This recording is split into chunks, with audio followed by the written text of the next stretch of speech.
যে স্প্রে করছে এখন,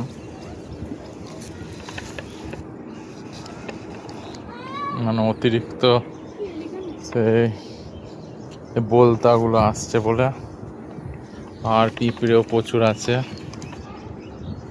ওই জন্য স্প্রে করে দিচ্ছে একটু করে।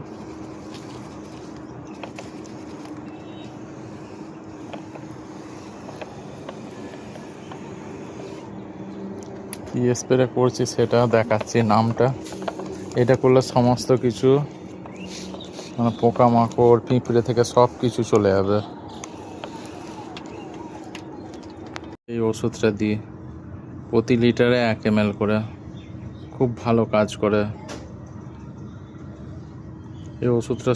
আমি বিশেষ করে ইউজ করি সর্ষে জমিতে, তো যারা সর্ষে চাষ করে তারাও জানে যে এই ওষুধটা লাগে। তা আমি আমার বাগানেই হোক আর ছাদেই হোক, সব জায়গায় এই ওষুধটা ইউজ করি, খুব কাজে লাগে। ঠিক আছে, প্রতি লিটারে 1 ml।